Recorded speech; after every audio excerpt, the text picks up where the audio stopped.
Hello viewers, welcome to this online class Education steps.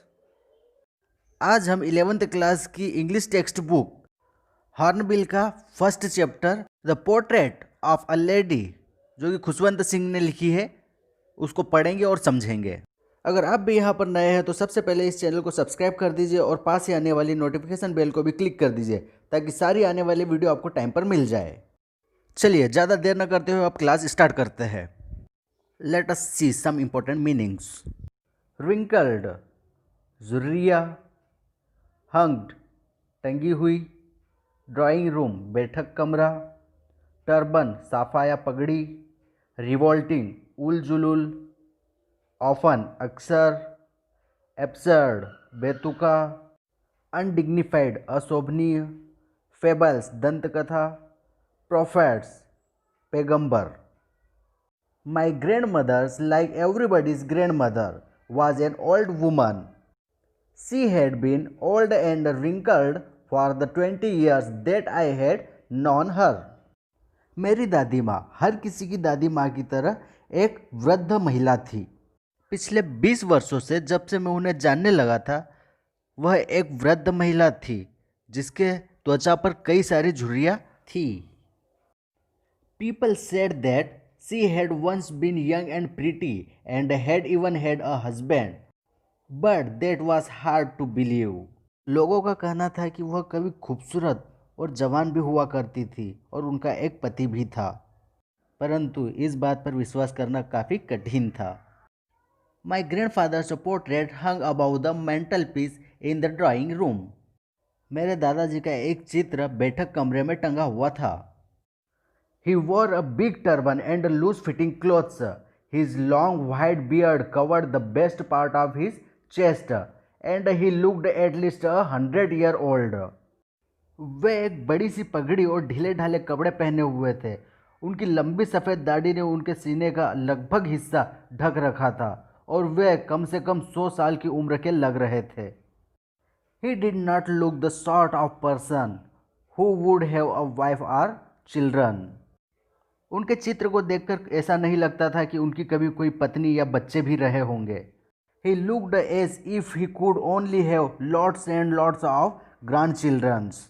उनको देखकर ऐसा लगता था जैसे उनके केवल कई सारे पोता पोती ही होंगे।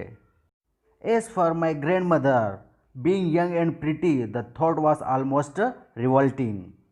जैसे ही मेरी दादी माँ को जवान या सुंदर होने की बात कोई करता तो इस तरह के विचार उल जुलूल से लगते थे। She often told us of the games she used to play as a child.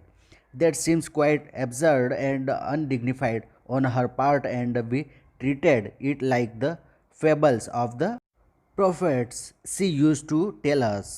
वह अक्सर अपने खेलों के बारे में बताती थी जिनको वह अपने बचपन में खेला करती थी, और वे सारे खेल बेतुके बेकार से थे जो उन पर शोभा नहीं देते थे, और उनकी इन सारी बातों को हम किसी पैगंबर की दंत कथाओं सा दिखाते थे जो कि वह सुनाया करती थी।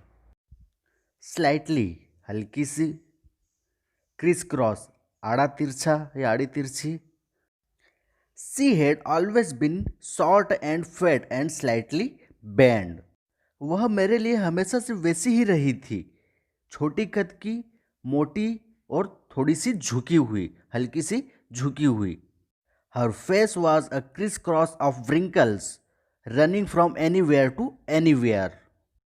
उनके पूरे चेहरे पर झुर्रियों की आड़ी तिरछी लकीरें कहीं की कहीं पड़ी हुई थी जो किसी मकड़ी के जाले के समान लगती थी। No, we were certain she had always been as we had known her. नहीं, हमें पक्का विश्वास था कि जब से हमने उन्हें जाना है या देखा है तब से वह बिल्कुल वैसी की वैसी ही है। टेरिबली बहुत, होबर्ड लड़खड़ाना, स्टूप झुका हुआ, स्कैटर्ड बिखरे, पेल पित्तवर्ण, प्यूकर्ड सिकुड़ा, एक्सपेंस फैला, सेरेनिटी शांति। Old, so terribly old that she could not have grown older and had stayed at the same age for 20 years. बूढ़ी, और इतनी ज़्यादा बूढ़ी कि अब वो इससे ज़्यादा बूढ़ी नहीं हो सकती। पिछले 20 वर्षों से उनका बुढ़ापा इसी तरह स्थिर हो चुका था। वह अब इससे ज़्यादा बूढ़ी नहीं हो सकती। यह उनके बुढ़ापे की अंतिम सीमा थी। She could never have been pretty but she was always beautiful. वह और अधिक सुंदर तो नहीं हो सकती, किंतु वह हमेशा से सुंदर ही लगती थी। She hovered about the house in spotless white with one hand resting on her waist to balance her stoop and the other telling the beats of her rosary. वह बेदाग सफ़ेद कपड़े पहने अपना एक हाथ कमर पर रखकर अपने झुकाव को संतुलित बनाते हुए लड़खड़ा कर घर में घूमती रहती थी और दूसरे हाथ में मोती की माला लिए जाप या प्रार्थना किया करती थी।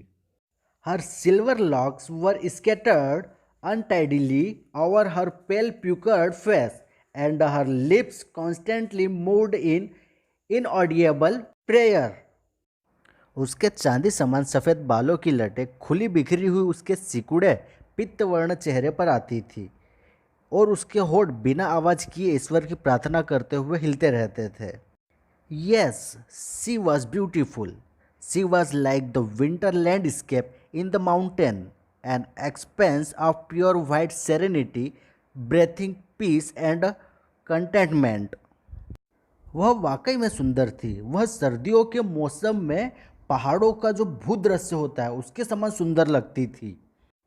उनको देखकर ऐसा लगता था जैसे वह चारों तरफ शांति और संतोष फैला रही हो।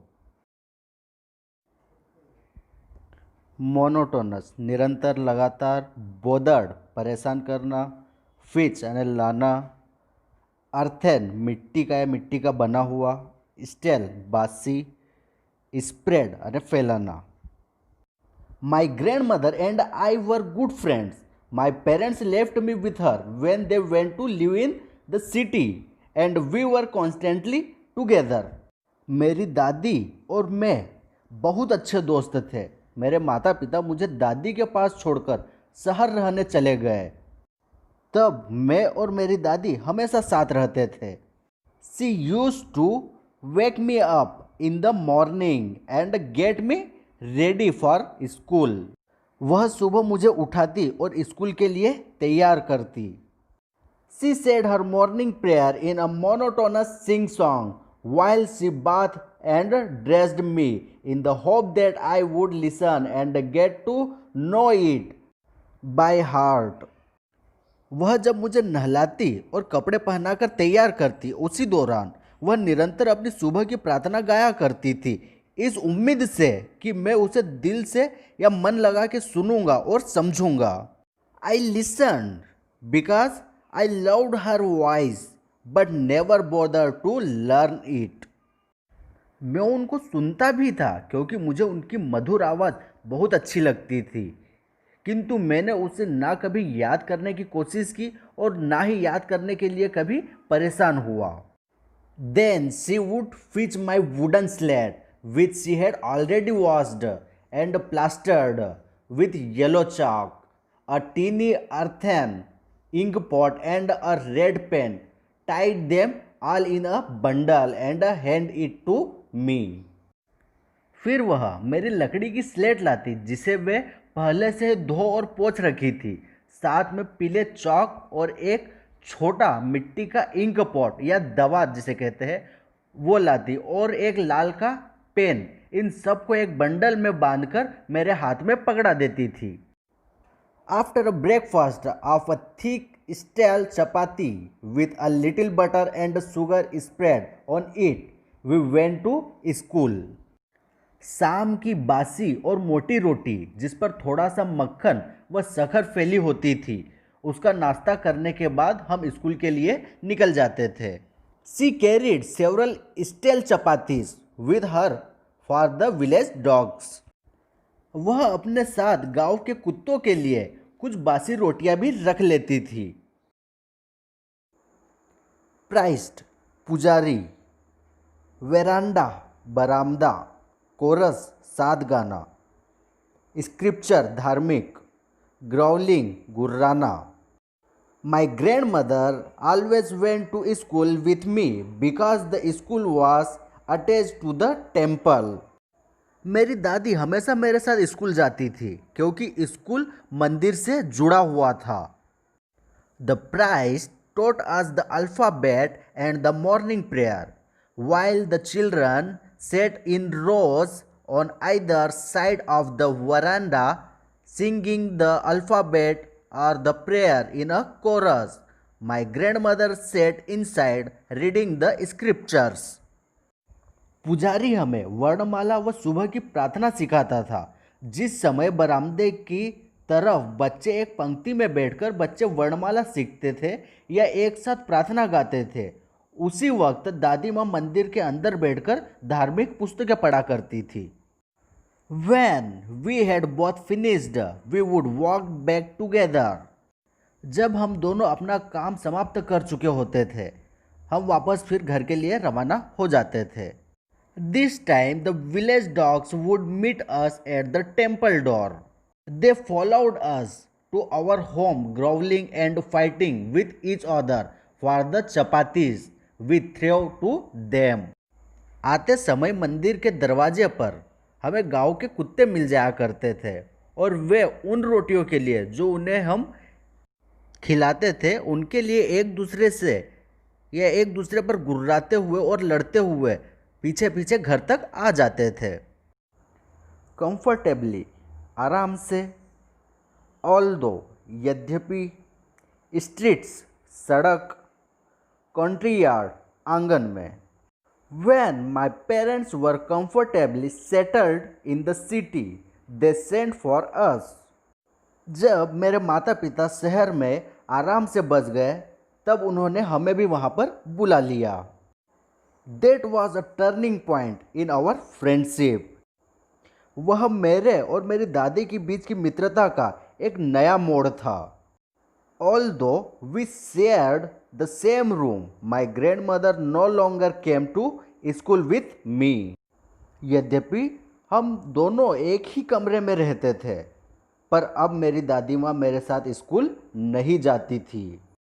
I used to go to an English school in a motor bus. अब मैं एक मोटर बस से अंग्रेजी स्कूल में जाया करता था. There were no dogs in the streets and she took to feeding sparrows in the country yard of our city house.